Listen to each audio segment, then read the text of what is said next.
예, 로마서를 살펴보면서 은혜복음에 대해서 다루고 있습니다. 로마서 6장을 보는 순서 되겠습니다. 6장 1절부터 그런즉 우리가 무슨 말을 하리요? 은혜가 넘치게 하려고 죄에 거하겠느냐?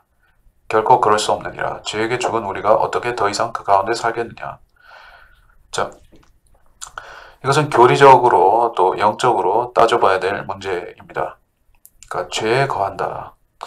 죄 안에 거한다. 죄에 거한다라고 하는 말은 이제 교리적으로는 구원받지 못한 자연인의 상태를 언급하는 것입니다. 근데 구원을 받았으면 죄 가운데 살지 않고 죄 안에 살지 않고 즉 그 죄의 몸으로부터 벗어나서 성령 안으로 들어와서 살게 된 것이죠. 그의 영적인 지위가 변동되었고 그 영적인 위치도 변동이 되었습니다. 그래서 죄에 거하지는 않습니다. 그래서 은혜 안에 거한다라고 하는 것은 은혜는 다른 말로 치환하자면 성령 안에 거한다라고 이야기를 하는 것입니다. 그래서 그리스도인은 그 죄를 지을 수 있습니다. 죄를 짓는 것은 그의 몸이 짓는 것을 말하는 것입니다. 그러나 몸과 그의 속사람, 혼이 분리되었기 때문에 죄 가운데 거하지는 않습니다. 다만 여전히 죄를 짓는데 그 죄는 그 자백을 통해서 해결받아야 되는 것이다 하는 얘기입니다. 그래서 2절에서 결코 그럴 수 없느니라 라고 했습니다. 이것은 불가능하다. 그럴 수 없다. 하나님께서 그렇게 만들지 않으신다라는 것입니다. 근데 이 부분을 혹여 혼동해서 그리스도인은 행위로도 결코 죄를 짓지 않는다. 생각으로도 마음으로도 죄를 짓지 않고 행위로도 죄를 짓지 않으며 그렇기 때문에 죄를 짓는 그리스도인은 아직 구원받지 못했거나 심지어는 구원을 상실한 것이다 라고 주장할 경우에 그것은 건전한 교리에 어긋나는 가르침이 되는 것입니다. 즉 그것이 알미니안주의라든지 어떤 행위구원의 체계에서 말하는 것인데 그들은 그리스도인이 구원을 받고 나서 죄를 지을 때 구원을 상실할 수 있다라고 가르칩니다. 그것을 흔히들 알미니안이라고 얘기를 하는데 그것은 칼빈주의의 상대편 상극의 개념으로서 이야기하는 것이지만 사실은 칼빈주의도 신학적으로 틀린 것이기 때문에 그 성경적으로 맞다 틀리다 그 부분을 봤을 때 사실은 칼빈주의도 틀렸고 알미니안도 틀린 것입니다. 구원은 그 사람이 구원이라는 것은 의지 자기 자유 의지로 그리스도를 구세주로 영접할 때 받는 것이지 그 선택 이전에 하나님께서 무작위로 선택하는 것은 없습니다. 자, 그렇기 때문에 칼빈주의도 틀렸고 또 그런 구원을 받은 후에 행위에 의해서 죄의 행위에 의해서 구원이 상실될 수 있다고 하는 것도 성경적이지는 않은 것입니다. 신약의 은혜 교리에는 어긋나는 가르침이 되는 것입니다. 그래서 2절에서 우리가 그 죄 가운데에서 살 수 없다라고 확실히 말씀하고 있습니다. 그래서 영적으로 이제 거듭남 이후에는 더 이상 이 죄인은 그러니까 죄인이라고 하는 것은 그 우리가 죄의 몸 가운데 있어서 죄인이지 죄와 붙어 있고 죄와 하나가 되어 있어서 죄인은 아닌 것입니다. 그래서 이것은 엄연히 다른 것이다. 그래서 구원받은 그리스도인은 죄의 몸 가운데 살고 있지만 죄의 몸과 붙어 있지는 않습니다. 영적인 할례에 의해서 골로새서 2장 11절 또 13절까지의 말씀에 나오듯이 영적인 할례가 적용되기 때문에 그건 거듭났고 죄와 상관은 없는 것입니다. 그래서 6장 3절부터 예수 그리스도 안으로 침례받은 우리가 그의 죽으심 안으로 침례받은 것을 알지 못하느냐. 4절 그러므로 우리가 죽음 안으로 침례를 받아 그와 함께 장사되었으니 이는 아버지의 영광으로 인하여 그리스도께서 죽은 자들로부터 일으켜지신 것 같이 우리도 또한 생명의 새로운 가운데서 행하게 하려 하심이라. 만일 우리가 그의 죽으심의 모양으로 함께 심겨졌다면 또한 그의 부활하심의 모양과 같이 되리라. 6장 3절에서는 침례를 얘기하면서 예수 그리스도 안으로 침례받았다. 이렇게 말씀하고 있습니다. 성령 침례 또는 이제 거듭날 때 받는 그 중생의 성령 침례를 얘기하는 것인데 그것이 예수 그리스도 안으로라고 얘기를 하는 것입니다. 즉, 그 침례라는 것은 뭐 이제 그 침례탕에 들어가서 물속에 잠기는 그 물침례를 이야기하는 것이 전부가 아니라 그렇게 알고 있는 것이 기독교인들이 대다수이고, 또는 뭐 목사나 신부가 이마에 물을 뿌려주는 그것을 또 잘못 생각하는 침례나 세례를 그것을 여기에 적용하는 것은 완전히 헛다리를 잘못 짚는 것이다 말씀입니다.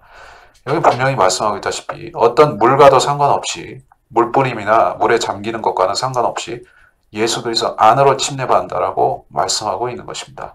그래서 그 침례는 우리가 거듭날 때 거듭남과 동시에 받는 영적인 침례인 것입니다.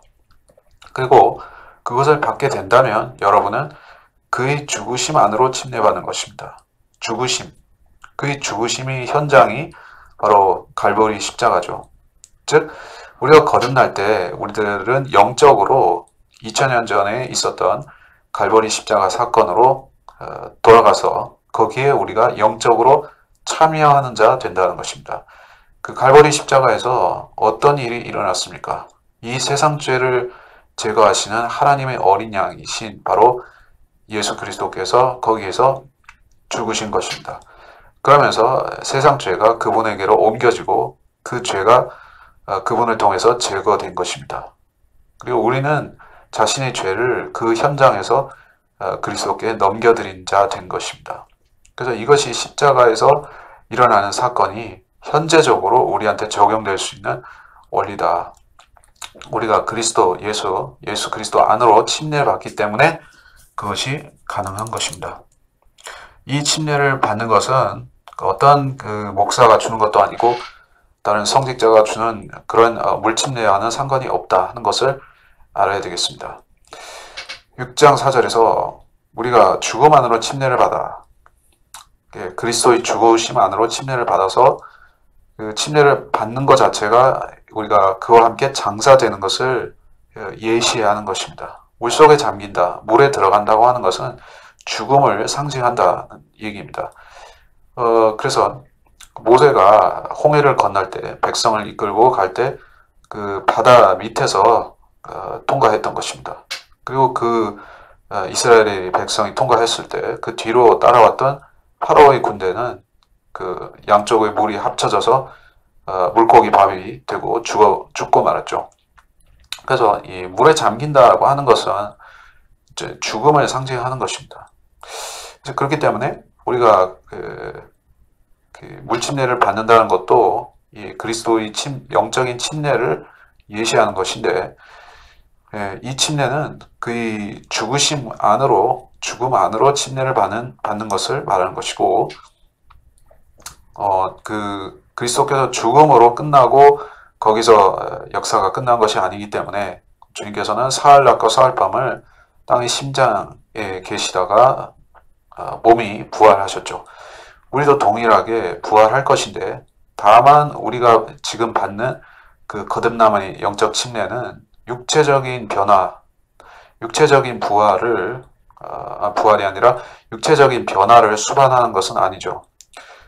영적으로는 우리가 거듭나고 하나님의 자녀가 되고 이제 중생의 씻음을 받지만은, 그렇다고 해서 우리의 육신에 어떤 변화가 생기는 것은 아닙니다. 이를테면 뭐 카톨릭의 성인들이 머리에 빛이 나고 후광이 생긴 것처럼 보이고 또는 천사처럼 보이고 그런 것이 아니라, 우리는 거듭났다 할지라도 여전히 기존의 육신을 가지고 살아가는 것이고, 육신에는 어떤 변화가 생기는 것이 아니다 하는 얘기입니다.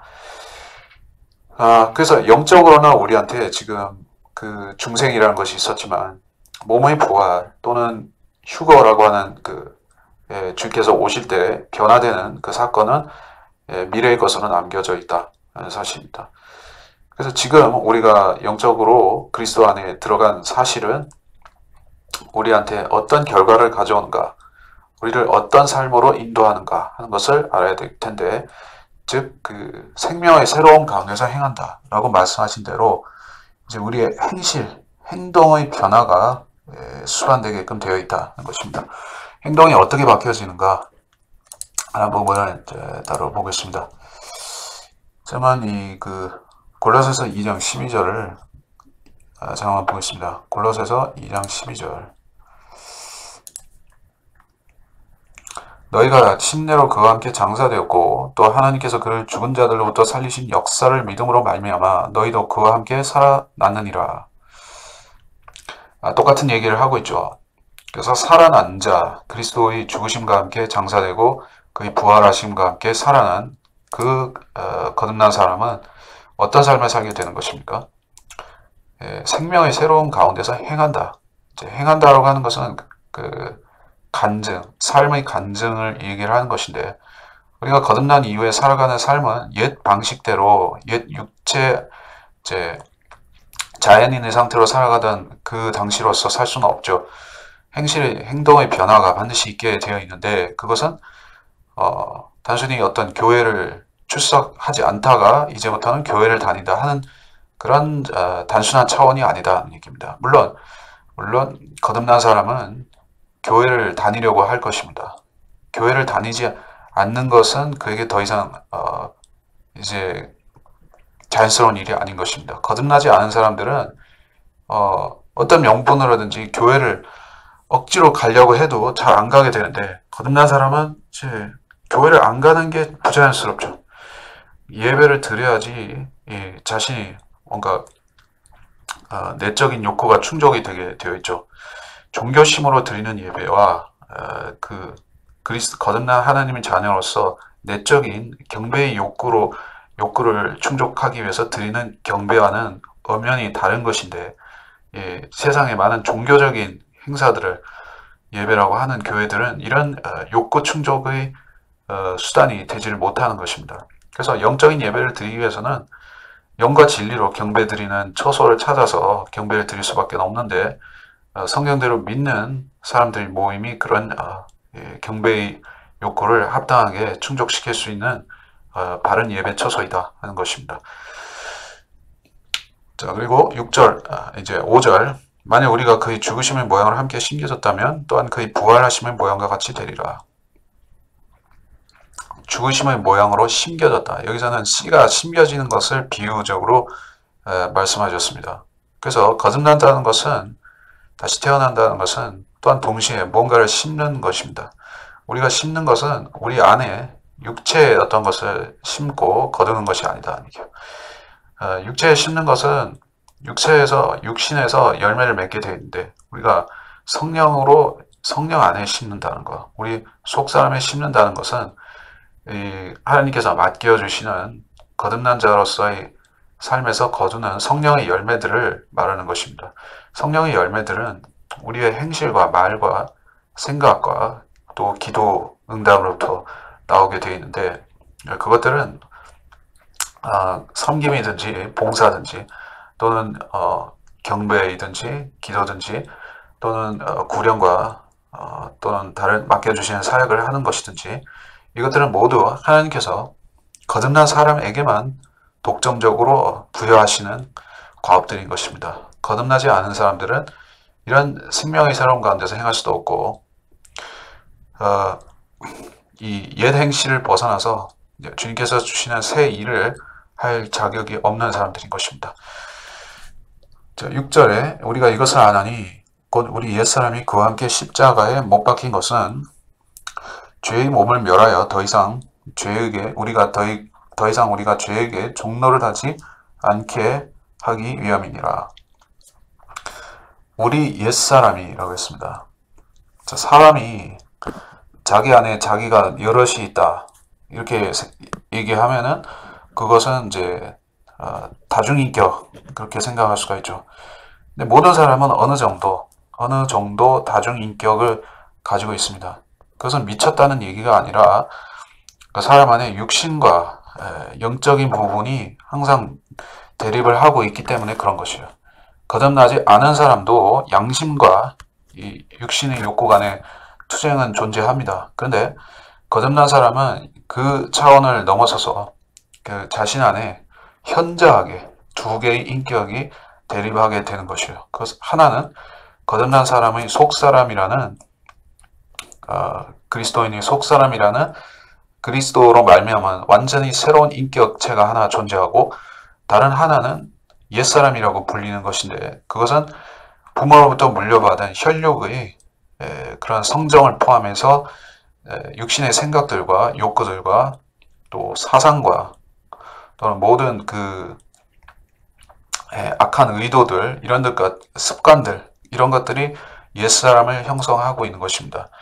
그 옛사람은 거듭난 사람의 생각과 사사건건 충돌하고 대립하고 또 새 사람이 이제 속 사람이 새로운 일을 행하는 것을 그리스도의 일을 행하는 것을 막는 역할을 하기 때문에 우리가 옛사람을 그냥 방치한다고 할 때 그것은 그 그리스도인의 삶에 있어서 매우 큰 결격 요소가 될 수밖에 없는 것이다. 그래서 우리 옛사람이 그와 함께 십자가에 못 박혔다라고 우리한테 알려주고 있습니다. 성경은 옛사람은 우리가 거듭났다면 옛사람은 십자가에 못 박혔습니다. 십자가에 못 박혔다면 그 옛사람은 우리를 주관하고 우리를 명령할 수가 없는 것인데 불행히도 많은 사람들이 옛사람의 그 말을 듣는 것입니다. 왜냐하면 이미 죽은 것으로 간주해야 함에도 불구하고 옛사람을 그렇게 간주해야 함에도 불구하고 살아있다라고 여기기 때문에 그렇습니다. 그래서 이제 죄의 몸을 멸하여 더 이상 죄에게 종노를 하지 않게 하기 위해서 옛사람을 십자가에 못 박는 것입니다. 그러면 우리는 우리의 옛 몸으로부터 육신으로부터 자유하게 되는 것입니다. 자유하게 된다는 것은 명령을 따르지 않아도 된다는 것이에요. 물론 우리가 기본적으로 이 땅에서 사는 동안에는 충족해야 되는 육신의 부분들이 엄연히 존재하죠. 음식을 먹어야 되고 쉬어야 되고 잠을 자야만 됩니다. 그 외에 필요한 것들이 있습니다. 하지만 그런 것들을 넘어서서 탐식한다든지 어떤 과욕을 부린다든지 뭔가에 집착을 한다든지 또 육신적인 나쁜 습관에 집착을 한다든지 이런 부분들은 옛사람에게 끌려가는 부분이 되는 것입니다. 그래서 기본적인 것을 충족하는 것은 죄가 되지 않지만은 그걸 넘어서는 그 과도한 부분은 이 죄의 몸에게 종노를 하는 요소가 되기 때문에 그리스도인이 경계할 필요가 있다 하는 것입니다. 7절에서 이는 죽은 자가 죄로부터 자유롭게 되었기 때문이라. 죽은 자, 우리는 죽었습니다. 죄에 대해서 죽었고 의에 대해서 살았다. 자, 그래서 6장 10절에서 자유롭게 되었기 때문에 6장 8절 이제 우리가 그리스도와 함께 죽었으면 또한 그와 함께 살 줄을 믿으며 9절 그리스도께서 죽은 자들로부터 일으켜지셔서 다시는 죽지 아니하시고 사망이 더 이상 그를 주관하지 못하는 줄 우리가 아노라. 우리가 그리스도와 함께 죽었으면 영적으로 죽었다는 의미입니다. 육적으로는 우리가 살아있습니다. 그리스도와 같은 과정을 통과한 것은 아닙니다. 근데 하나님께서는 우리의 거듭남을 영적인 과정으로 처리하시죠. 또 우리의 거듭남과 구원도 모두가 하나님과 우리 자신만 아는 영적인 사실들이죠. 그러나 그것은 엄연히 존재하는 현실이기도 합니다. 그래서 우리가 죽었다는 사실을 이게 우리 눈에 보이거나 감각으로 느껴지는 것이 아니기 때문에 정말 그런가라고 우리는 간혹 의심할 수 있다는 것입니다. 그래서 사람이 구원의 확신이라는 것이 강인하고 이제 굉장히 튼튼하게 확신하고 있다 할지라도 사람이 경우에 따라서 내가 과연 진짜 구원 받았을까라고 의심하는 경우는 생길 수 있다는 얘기예요. 특히 그 사람이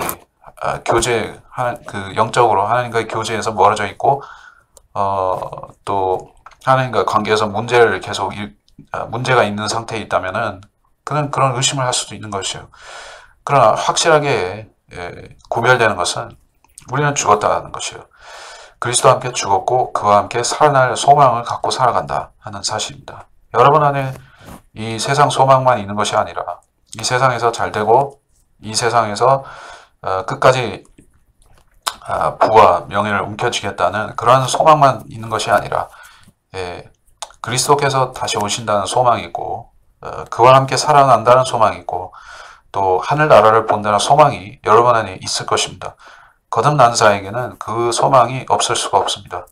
그리고 그 소망을 위해서 우리는 힘을 내고 살아가는 것이지, 이 땅에서 종교 생활을 하고 어떤 이제 그 소위 세상에서 말하는 기독교인이라는 어떤 명분을 갖추기 위해서 우리가 갖은 종교 행위를 하고 그렇게 살아가는 것이 아니라, 종교 행위는 우리에게 그 영적인 자양분이 될 수가 없는 것입니다. 소망이 우리를 일으켜 세워주는 것이고, 소망이 우리를 살아갈 힘을 주는 것이에요. 9절, 그리스도께서 죽은 자들로부터 일으켜 주셔서 다시는 죽지 않고 사망이 더 이상 그를 주관하지 못하는 줄 안다.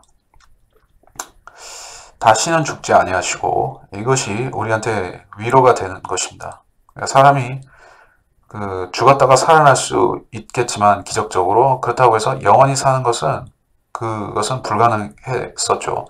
이제까지 인류 역사에서 모든 죽은 지 좀 된 사람이 그 의사의 오진으로 이렇게 했다가 장사 지낼 뻔 했다가 살아나는 사람 있죠. 근데 그런 사람도 결국에는 다시 무덤으로 들어가고 끝나는 것입니다. 그러나 그리스도께서는 어떻게 되셨습니까? 죽었다가 살아나셨을 뿐 아니라 살아나신 그분께서 하늘로 승천하셨고, 거기에서 셋째 하늘에서 영원히 살아 계시는 것입니다. 이것이 우리한테 동일하게 일어나리라는 사실, 우리가 한번 죽을 수도 있고 또는 죽지 않고 그리스도를 만날 수 있는데, 어쨌든 우리는 결국 이 죽음을 다시는 보지 않으리라는 그 사실이 우리한테는 굉장히 중요한 것입니다. 사망이 더 이상 그를 주관하지 못한다. 자, 죽었다가 살아난 사람들도 다시 죽을 때 사망의 그 권세 아래로 들어가는 것이죠. 그리고 죽음이라는 것 자체는 더 낮아지는 것이고, 또 더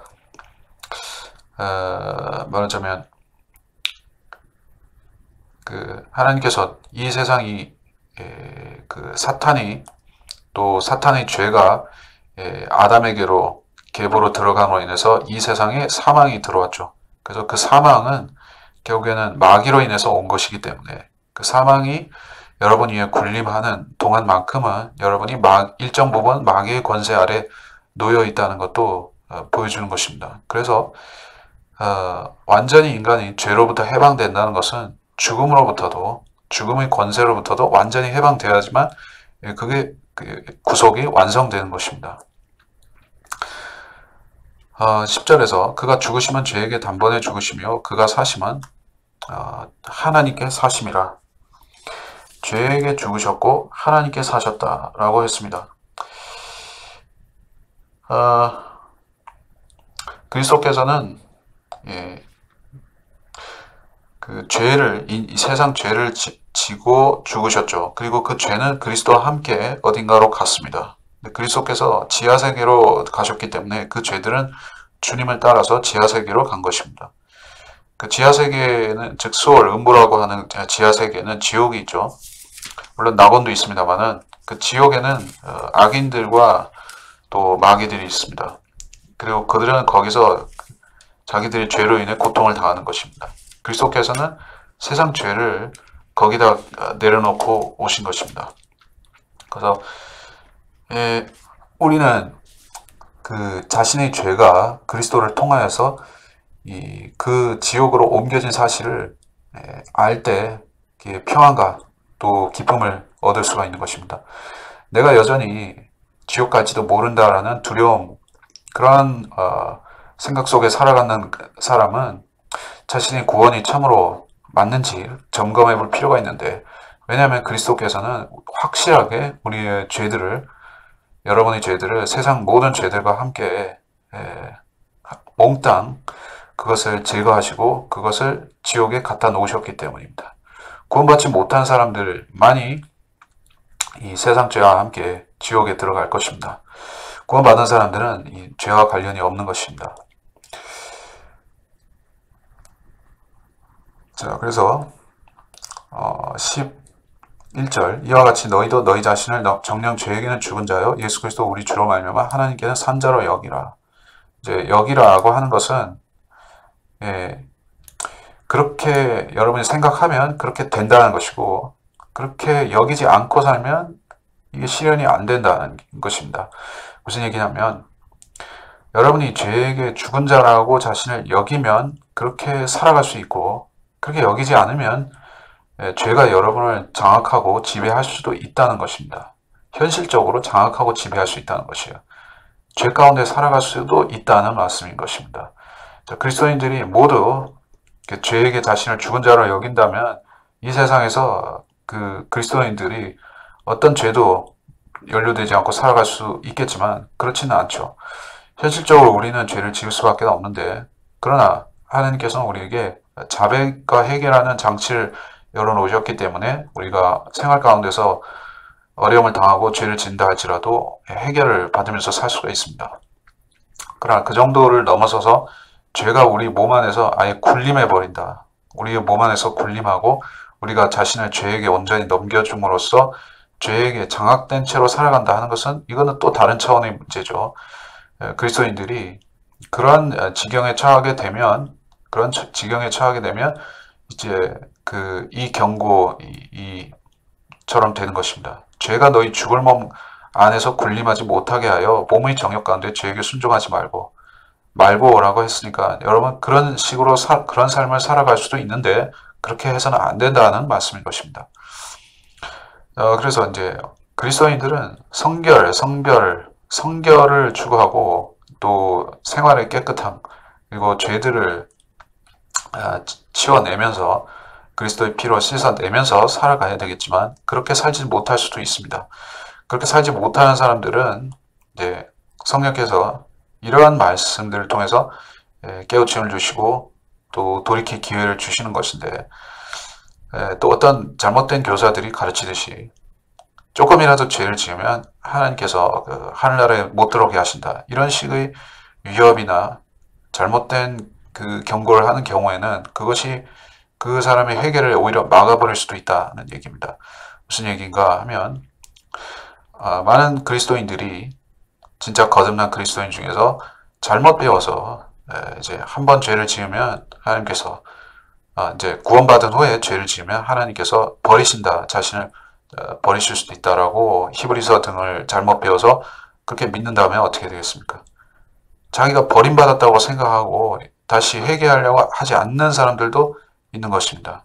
그렇게 되면 어떻게 되느냐? 자신이 버림받은 자처럼 여긴다고 하면 그는 양심의 화인을 맞고 살아가게 되는 것이고 더 많은 죄를 짓게 되는 것이라는 얘기입니다. 그렇기 때문에 구원을 상실한다고 가르치고 믿는 사람들이 죄를 덜 짓는 것은 결코 아닌 것입니다. 그들은 오히려 회개를 못하게 되는 것이고 회개를 막기 때문에 오히려 죄를 더 많이 짓게 되는 것이다. 13절 또 너희 지체를 불의의 병기로 죄에게 내어주지 말고 다만 너희 자신을 죽은 자들로부터 살아난 자들처럼 하나님께 드리며 너희 지체를 의의 병기로 하나님께 드리라. 자, 지체, 육신, 여러분의 몸은 병기, 어떤 전쟁에 나와서 싸울 수 있는 칼이나 방패, 칼이나 도끼나 창이나 이런 병기로 간주될 수 있다는 것입니다. 육신을 무기로 삼는 자는 하나님께서 그 사람을 좋게 보시지 않죠. 성경적으로. 근데 불행히도 많은 사람들은 자신의 몸이 무기가 될 수 있다는 것. 즉, 그 악한 일에 대해서도 그렇고 의의 일에 대해서 선한 일에 대해서도 그렇고 싸움의 병기가 될 수 있다는 사실을 잘 인지를 못하고 살아가는 것입니다. 그러나 사람은 하나님께서 처음 그 아담을 지으신 후에 말씀하셨다시피 너희는 땅을 정복하라라고 말씀하고 이제 정복하고 다스리라는 말씀을 주셨던 만치 보면 사람은 그런 기능을 갖고 있는 것이에요. 그래서 똑같은 칼이 사람 죽이는 칼이 될 수도 있고 수술해서 살리는 메스가 될 수 있는 것처럼 사람의 육신도 그런 것입니다. 여러분의 육신이 거듭나지 않았다면 어떻게 쓰임 받을 것인가 생각을 해보시기 바랍니다. 육신은 다 똑같은 육신이죠. 바오로의 육신이나 히틀러의 육신이나 다 똑같은 육신이죠. 네로 왕제의 육신이나 모세의 육신이나 육신이 그 육신이죠. 하나의 육신은 하나님이 위대한 일들을 성취하는 데 쓰임을 받고 또 다른 육신은 마귀의 악한 일들을 또 사람들을 죽이고 괴롭히는 일을 하는데 쓰임 받기도 하죠. 이 차이가 어디서 나오는 것입니까? 그 육신을 주관하는 자, 그의 혼이 누구에게 속했느냐에 따라서 육신이 가는 방향이 틀려지죠. 그래서 여러분이 육신의 고삐를 쥐고 있는 자가 여러분의 속사람 또 성령님이 되셔야만, 그러니까 물론 성령님은 여러분의 속사람을 주관하시고 여러분의 속사람이 자신의 몸을 주관하는 것이지만, 자, 이러한 영적인 체계를 따라서 그리스도인이 살아가게 되면 그의 몸을 불의의 병기로 죄에게 내어주지 않을 수가 있습니다. 그렇다면 반대로 어떻게 하는 것인가? 자신을 하나님께 드리고 너희 지체를 의의 병기를 하나님께 드리라는 말씀에 순종하며 살아갈 수 있게 되는 것입니다. 의의 병기를 하나님께 자신을 드린다는 것은 영적인 싸움을 싸운다는 것인데, 에베소서 같은 경우에 보면 영적인 싸움을 싸우기 위해서는 많은 무장들이 필요한 것을 말씀하고 있죠. 잠깐 그 부분을 가서 보겠습니다. 에베소서 6장 11절로부터 17절까지 다 읽지는 않겠고 11절만 보겠습니다. 11절 13절만 보겠습니다. 에베소서 6장 11절 13절. 너희는 마귀의 술책에 대항하여 설 수 있도록 하나님의 전신 갑옷을 입으라. 13절. 그러므로 너희는 하나님의 전신 갑옷을 입으라. 이는 너희가 악한 날에 저항할 수 있으며 또 모든 일을 다 이루기까지 서 있게 하려 함이라. 자, 우리가 영적인 무장을 갖추고 싸움의 병기가 되어서 그리스도의 칼처럼 이렇게 그리스도의 병기처럼 살아갈 수 있고, 그렇지 않으면 우리의 몸은 불의의 병기로서 죄에게 쓰임받게 되어 있다는 것입니다. 자, 육신이 이제는 더 이상 여러분 자신이거나 여러분의 전인격체이거나 그런 식으로 작용하지 않는다는 것을 이제 아시고 살아가는 것이 그리스도인이라는 얘기입니다. 그리스도인은 어린 영적이지 못한 어린 크리스찬이건 성숙한 크리스찬이건 한 가지는 알고 있어야만 되는 것이에요. 그것은 여러분의 몸이 여러분 자신이 아니라는 것이에요. 여러분의 몸은 몸이고 그 안에는 더 크고 더 고상하고 더 영원하고 더 위대한 그런 존재가 있는데, 그것은 바로 하나님께서 불멸하게 지으신 여러분의 혼이다는 것입니다. 그리고 그 혼이 여러분의 몸의 주인이 되어야만 되고, 여러분의 혼의 주인은 그리스도가 되어야 되는 것입니다.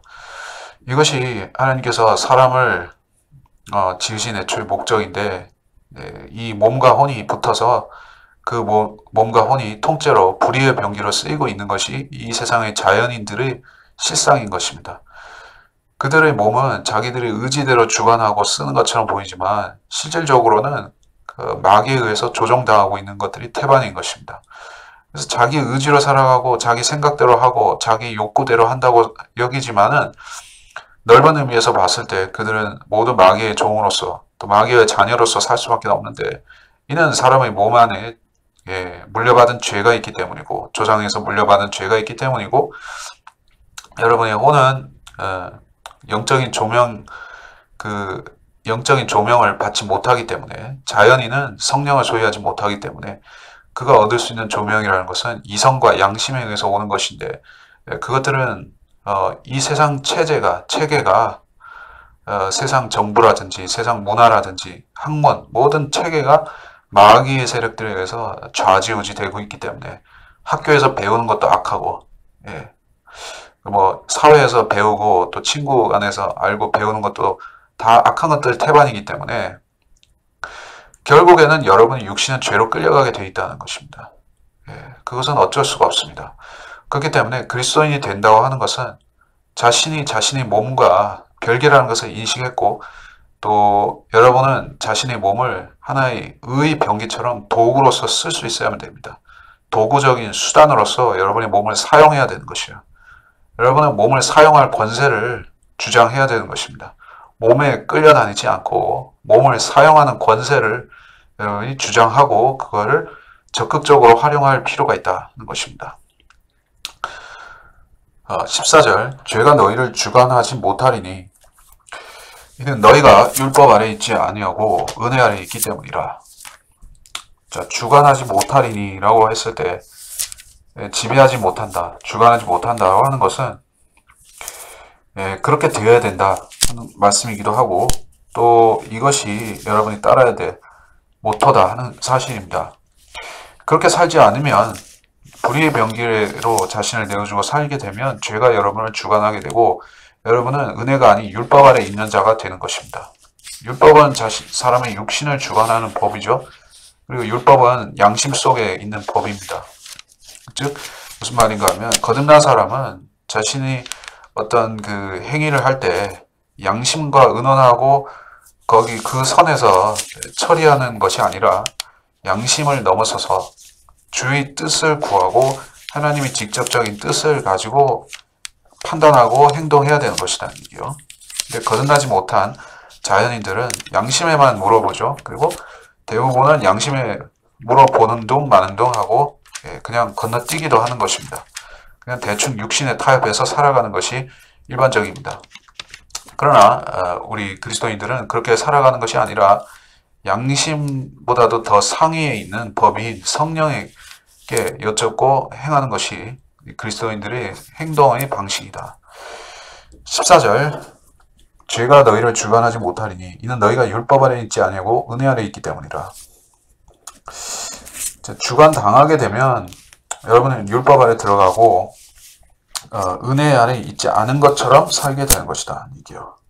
그리스도인이 이런 상태에 들어가게 되면 15절에서 말씀하셨다시피 그 죄를 짓는 것이 그 옛날 자연인의 상태처럼 자연스럽게 짓게 되는 그러한 상태로 들어갈 수도 있다는 얘기입니다. 15절, 그런즉 어떻게 하리요? 우리가 율법 아래 있지 아니하고 은혜 아래 있으니 죄를 지어도 된다는 말이냐? 결코 그럴 수 없느니라. 너희가 자신을 종으로 들여 누구에게 순종하든지 너희가 순종하는 자의 종이 되어 죄의 종으로 사망에 이르든지 혹은 순종의 종으로 의에 이르는 줄을 알지 못하느냐. 또 계속해서 강조하고 있는 것은 은혜 아래 있으면 죄를 지어도 되느냐? 아니다. 1절에서도 은혜가 넘치게 하려고 죄에게 거하겠느냐? 2절에서 결코 그럴 수 없느니라. 두 번 반복해서 강조를 하고 있습니다. 조금 방식을 달리해서 똑같은 얘기를 하고 있는데 성경이 강조하는 것은 그렇습니다. 죄를 지을 수도 있지만 절대 그럴 수 없느니라.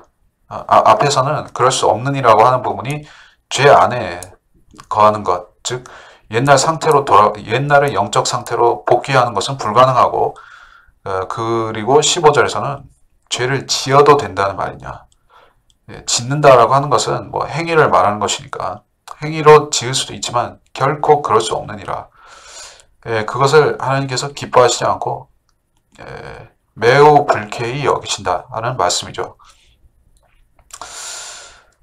그렇게 되면 그리스도인이 고의적으로 죄를 짓게 되면 성령께서 일하지 않으시게 되는 것입니다. 성령께서 일하지 않으시면 그 사람은 성령의 조명을 받아서 생활할 수가 없게 되고 육신에 따르거나 자기 생각에 따라서 살아가게 되어 있는데, 그것을 종교인의 삶이라고 우리는 얘기할 수가 있습니다. 종교인은 그것을 즉 자기 양심법에 따라서 율법으로 판단하는 것, 율법적으로 옳고 그르고 그 수준에서만 모든 것을 바라보는 것입니다.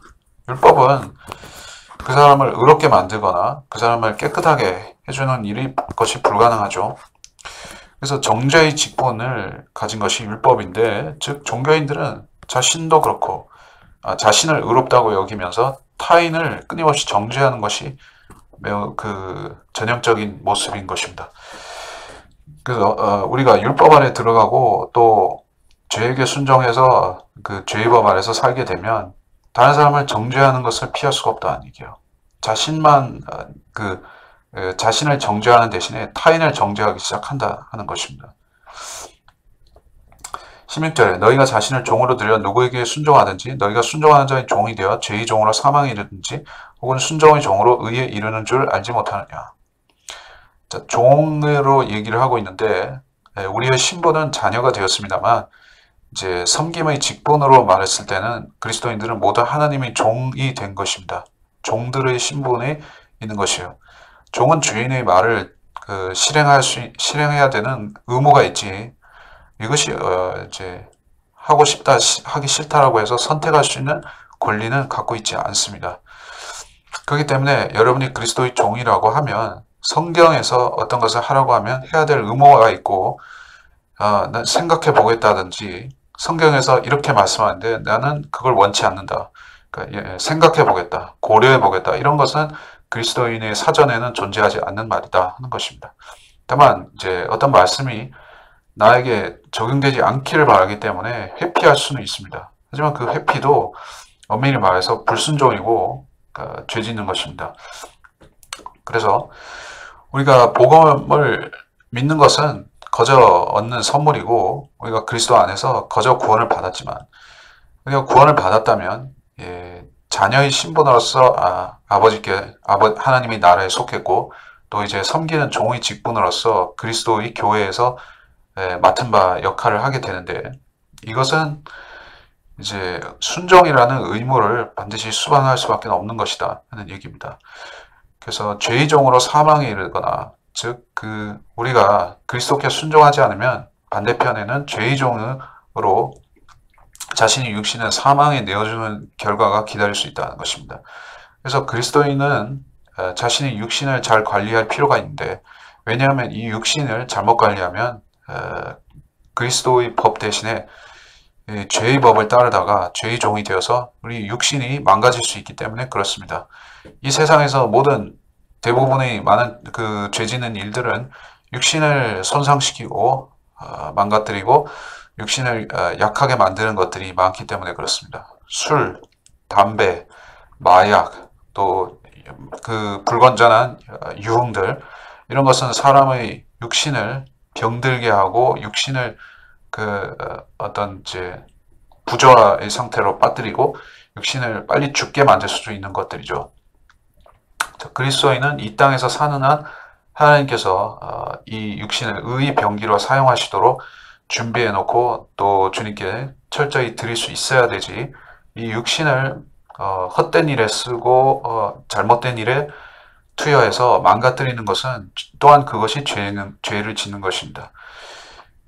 그래서 17절 보면 하나님께 감사드린 것은 너희가 죄의 종이었으나 너희에게 전하여준 교리의 본을 마음으로부터 순종하여 죄에서 해방되어 의의 종이 되었습니다. 의의 종이 되었습니다. 너희에게 전해준 교리의 본은 무엇입니까? 사도 바울은 단번에 구원을 받고 사람이 구원을 받지만 구원을 받은 후에는 이제부터는 그리스도의 종으로서 자신의 육신을 십자가에 겉사람을 십자가에 내어주고 이제 속사람은 그리스도의 법, 성령의 법을 따라서 살아야 된다고 이야기를 했죠. 그 교리 본을 이 성도들이 순종했다면 그는 죄에서 해방되어 의의 종이 되었다는 것입니다. 19절 너희의 육신이 연약함으로 내가 사람의 방식대로 말하니 전에는 너희가 너희 지체를 부정과 불법의 종으로 내어주어 불법에 이른 것 같이 이제는 너희 지체를 의의 종으로 들여 거룩함에 이르라. 너희가 죄의 종이었을 때는 의로부터는 자유로웠느니라. 19절에서 너희 육신이 연약함으로 라고 이야기를 하고 있습니다. 즉 육신적인 사람들을 다수 상정해 놓고 바울은 이야기를 하고 있습니다. 육신적인 사람들은 어떻습니까? 변덕이 심하고 이제 업다운이 심하다는 것이죠. 변덕이라는 것은. 그리고 열성을 잘 내지만 그 열성이 쉽게 이제 말하자면 완악함으로 바뀌어지기도 하는 것입니다. 육신적인 사람들은 그래서 하나님의 교회에서 그들이 하는 역할은 사실상 큰 역할을 맡길 수가 없는 것이죠. 왜냐하면 하나님의 교회라는 것은 2000년 동안 하나님께서 이 땅에서 이 교회를 있게 하신 목적은 잠깐 사람들한테 빛을 비추고 마는 것이 아니라 꾸준히 계속해서 지속적으로 영적인 하나님의 빛을 비춰야만 되는 것인데 잠깐 반짝하다가 끝나면 안 되지 않습니까? 육신적인 사람들은 지속함이 부족하거나 없는 것입니다. 그들은 쉽게 변심하고 또 세상의 유행 같은 것을 잘 따라 나서는 것이에요. 그래서 교회는 그런 사람들을 높일 수가 없는 것입니다. 그래서 연약한 사람들, 육신이 연약하기 때문에 그 사람들이 그 마음으로는 하나님의 법을 따르고자 하지만 육신으로는 죄를 짓고 불법에 이르고 있다는 것입니다. 그렇다면 이제 그 상태대로 계속 살 것인지 아니면 개혁할 것인지 그 문제가 남는 것입니다. 너희 지체를 의의 종으로 들여 거룩함에 이르라라고 바울은 충고하고 있는 것입니다. 어떻게 우리가 자신의 육체를 의의 병기로 의의 종으로 하나님께 드릴 수가 있습니까? 기도 그리고 하나님의 말씀을 읽고 묵상하는 것, 이것이 사실 평범하면서도 정확한 답이라고 말할 수 있겠습니다. 그 답을 실행하고 실천하지 않는 사람들은 다른 차원에서 이 해법을 구하더라도 찾을 수가 없습니다. 더 크고 더 효과적인 방법은 존재하지 않기 때문에 어떠한 그 종교적인 체험을 통해서 이를테면 은사를 받는다든지 또 어떤 집회에 가서 어떤 강렬한 체험을 한다든지 하는 식으로 산적한 영적 문제들을 털어버리고 해결할 수 있다면 누군들 그렇게 하려고 하지 않겠습니까? 하지만 영적인 내공이라고 하는 것은, 성도의 영적인 내공이라고 하는 것은 그런 식으로 쌓여지는 것이 아니라 평상시에 부단하게 하나님 말씀을 읽고 하나님 말씀을 먹을 때 그에게 쌓여지는 것이 영적인 내공이라는 것입니다. 그리고 너희가 죄의 종이었을 때 의로부터는 자유로웠느니라 라고 말씀하고 있습니다. 자, 의로부터 자유롭다는 것은 전혀 의로운 일을 안 한다 하는 뜻은 아니죠. 착한 일을 안 한다 하는 것은 아닙니다.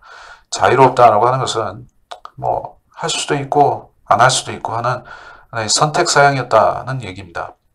구원받지 못한 사람의 구원받지 못한 자연인의 상태에서 여러분은 세계 최고의 고전이자 어떤 교양서적으로서 성경을 접했을 것입니다. 대부분의 사람들이 성경을 거듭나지 않은 상태에서 성경을 읽으면 그냥 고전 작품, 문학을 읽듯이 그렇게 읽죠. 교양을 쌓는다라고 생각하죠. 요새는 중들도 성경을 읽으니까 교양을 쌓으려고 읽는 거 아니겠습니까? 그렇게 읽어서 뭘 배우거나 아는 것이 있으면 다행인데 거듭나지 않았으니 그 말씀이 하나라도 마음판에 제대로 박힐 리가 없는 것입니다. 그렇기 때문에 자기가 믿고 싶으면 믿고 싫으면 싫고 그 말씀을 난 이게 마음에 들어 아니면 난 저건 별론데 이런 식으로 옵션을 선택할 수가 있었는데, 자 이제 거듭난 그리스도인이 신분이 된다면 그때부터는 전혀 다르다. 여러분이 모든 말씀을 하나님의 말씀으로 엄중히 받을 수밖에 없는 것입니다. 이 말씀은 내게 마음에 들고 저것은 꺼리낀다라고 해서 안 믿을 권리가 없습니다. 이제 많은 크리스천들이 거듭난 후에도 그런 이제 영적인 편식을 하려는 경우가 있습니다. 그래서 어떤 사람들은 예수님께서 친히 하신 사복음서, 공관복음과 요한복음에 나오는 말씀들만 예수님이 하신 친히 하신 말씀들만 믿는 식으로 하려고 하는 사람도 있고, 바울이 준 말씀은 간접 계시니까 이거는 안 믿어도 되는 그런 하나의 옵션 격으로 생각하는 사람도 있다는 것이에요. 많이 있어요. 그런 사람들이 자신을 크리스찬이라고 얘기하는 것은 그거는 완전히 거짓말인데, 그럼에도 사람들이 거듭나지 않은 사람들이 그런 식으로 성경을 접하고 읽고 하는 걸 보면서 그래도 되는 걸로 생각하는 것입니다. 전혀 성경은 그런 책이 아닙니다. 자, 21절. 그래서 너희가 지금 부끄럽게 여기는 그 일들에서 그때 무슨 열매를 얻었느냐. 그런 일들의 끝은 사망이니라. 지금 부끄럽게 여기는 그 일들이 무엇입니까? 로마인들은 굉장히 육신적으로 살았죠. 그들은 빵과 서커스, 즉 그 육신의 쾌락을 즐기고, 오늘날식으로 말하자면은 이종격투기나 권투나 아니면 미식축구라든지 베이스볼, 아니면 사커 이런 거를 열광하면서 스포츠 토토를 긁으면서 사는 그런 이태리 사람들, 스페인 사람들, 뭐 유럽 뭐 말하자면 훌리건들 이런 사람들 있죠. 한국에도 스포츠 보고 뭐 육신의 그런 그 말하자면 스포츠라든지 연애 이런 것들을 보면서 그거를 낙으로 사는 사람들이 얼마나 많습니까? 근데 그 사람들은 그걸로 인해서 무슨 열매를 얻습니까? 뭐지? 생활의 활력소가 된다고 해서 하지만은 계속 추구하다 보면 그 끝에는 무엇이 있습니까? 그 동안에 육신은 그냥 허송세월 낡아져 버리는 것입니다. 예, 육신의 열매를 또 맺게 되는 것입니다. 육신의 열매는 무엇입니까? 그 끝이 사망이죠. 예, 그렇게 그 스포츠에 탐닉하고 유흥에 탐닉하는 동안에 육신은 낡아져 버리고 재생 불가해 버린 것입니다. 그리고 영적인 일에 그리스도의 일에 쓰임받을 기회도 없이 육신은 쓰레기 하치장으로 가버리게 되는 것이요. 즉 무덤으로 들어가고 그 혼은 지옥으로 들어가 홀랑 타게 되는 것입니다. 그러한 결과가 이제 건나지 않은 사람들이 자신의 육신의 일에 탐닉하고 사는 결과인 것입니다. 근데 이제 그리스도인들은 거기서부터 자유할 수 있는 확실한 보장을, 권리를 받았죠. 22절에 그러나 이제 너희가 죄로부터 자유롭게 되고 하나님의 종이 되어 거룩함에 이르는 열매를 얻었으니 그 끝은 영생이니라. 뭡니까? 죄로부터 자유롭게 되고라고 했을 때 이제 자유롭게 되지 못한 그리스도인들, 육신에 잡혀있는 그리스도인들한테는 나는 그렇지 못한데라고 그런 안타까움이 될 수가 있는 말씀입니다.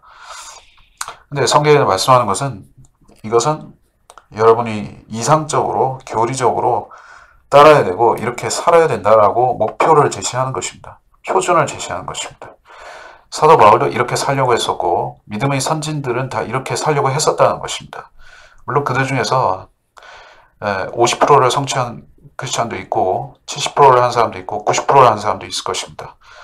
사도 바울은 뭐 95%를 했거나 그 이상 했을 수도 있겠죠.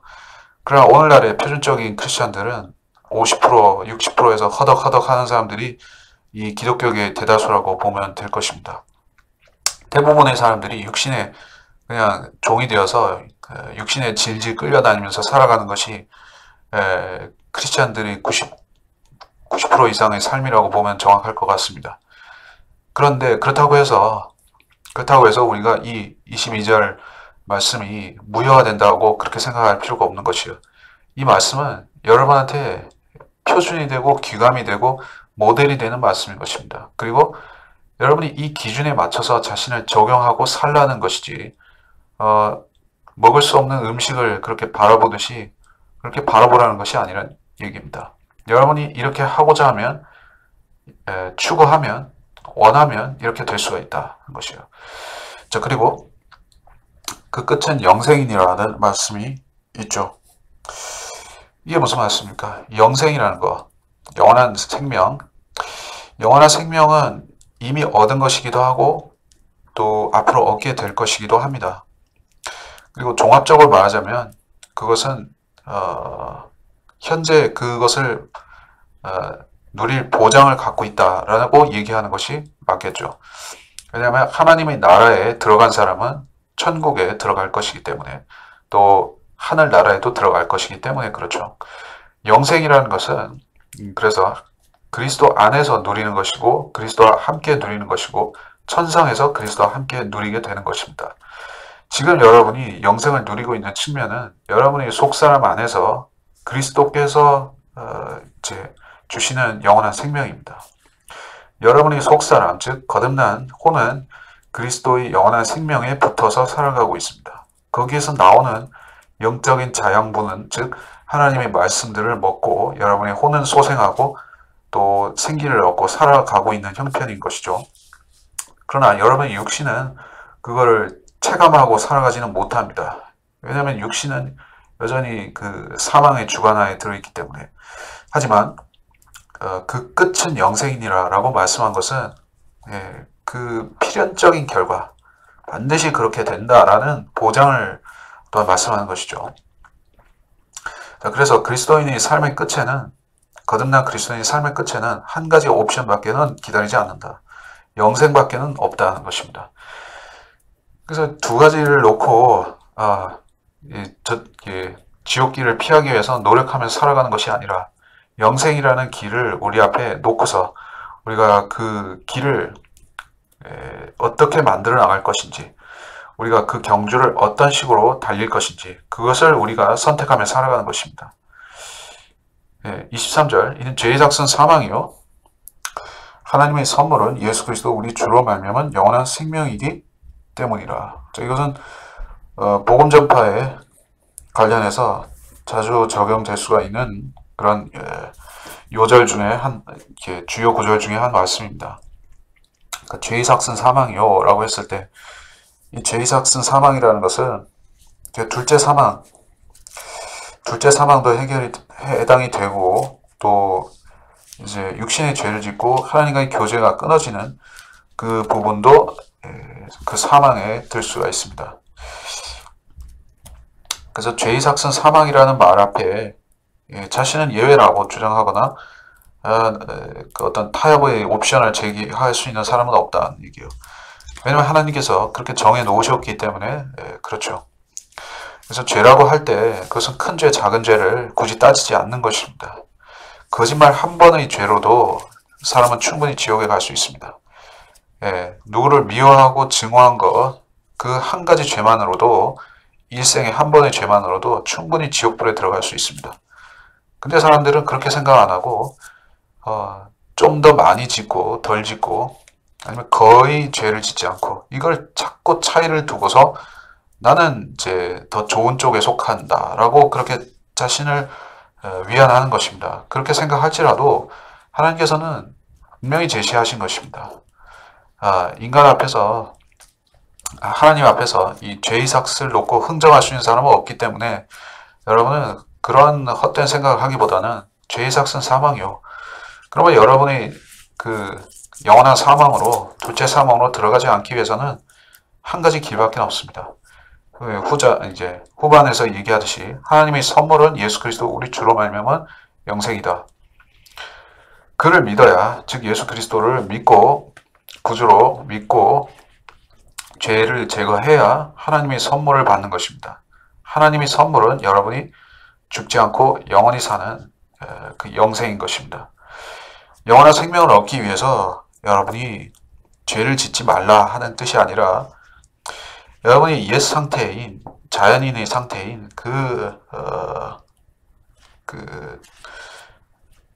자연인의 상태인 거기로부터 나오기 위해서는 반드시 거듭남이 필요한데, 거듭남에 있어서는 여러분이 그리스도를 자기 입술로 신뢰한다고 고백하고 마음으로 믿는 것 외에는 다른 어떠한 방법이 없다는 말씀인 것입니다. 그래서 로마서 6장까지 봤는데, 이렇게 얘기를 하다 보니까 이제 복음만 얘기하는 것이 아니라 로마서 강해 같이 그런 개념으로 가게 됐는데, 그렇게 봐도 될 것 같습니다.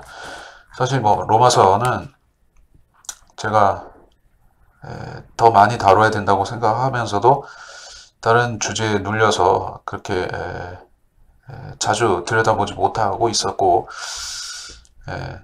자, 이미 강의는 다 했으니까 이제 여담으로 조금 얘기하고 이제 끝내려고 하는데, 자, 그래서 저는 이제 카페 사역과 유튜버의 사역을 통해서 제가 청자들에게, 독자들에게 어떤 것을 오범답안으로 제시할까 그래서 고민을 좀 하는데, 복음을 최우선을 할지, 어떤 진리 지식을 최우선을 할지. 근데 어떻게 보면 이게 쌍방향으로 소통이 되는 것이 아니다 보니까, 제가 듣는 사람들, 보는 사람들이 수준을 이제 알고서 맞춰줄 수가 없는 부분이 있죠. 그렇기 때문에 저는 그냥 제가 상식적으로 이게 이 정도면 보통 수준이다 라고 생각하면서 나름 설정해서 하게 되어 있는데, 그러다 보니까 너무 어려운 말로 어려운 그 단계로 갈 수도 있고, 그래서 좀 고민이 많이 되는 편입니다. 이 유튜브 생태계에서 꼭 성경이나 기독교나 이런 이런 종교 쪽에 신앙 쪽에 관련된 분야는 그렇게 최우선적으로 각광을 받지는 못한다라고 생각을 하는데, 그래도 저는 대중성도 좀 고려를 하면서, 대중성이라는 것은 보다 많은 사람에게 친근하게 접근할 수 있는 그 대중성도 고려하면서 또 교리적인 깊이도 놓치지 않으면서 그렇게 하고 싶은데, 이게 쉬운 작업이 아니다 하는 것을 느낍니다.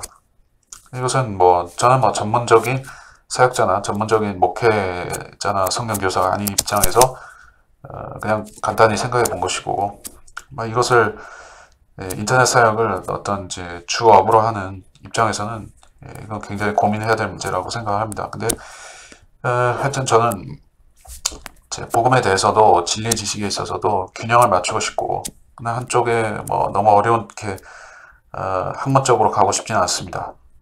어쨌든 듣는 분들이 이 저의 강의를 통해서 성경 말씀에 대해서 보다 깊이 알려고 하는 욕심이 생기고 의욕이 생기고, 또 그러면서 이제 찔림을 받을 부분은 또 받고, 아직 또 부가적으로 거듭나지 못한 분들은 진짜 거듭나야겠다는 어떤 심각성을 느끼고, 이런 것들을 두루 받으셨으면 좋겠습니다. 그것이 제가 이제 인터넷으로 말씀을 전하는 제 생각이 그렇습니다. 그래서 이번 시간 여기서 정리하고 마치도록 하겠습니다.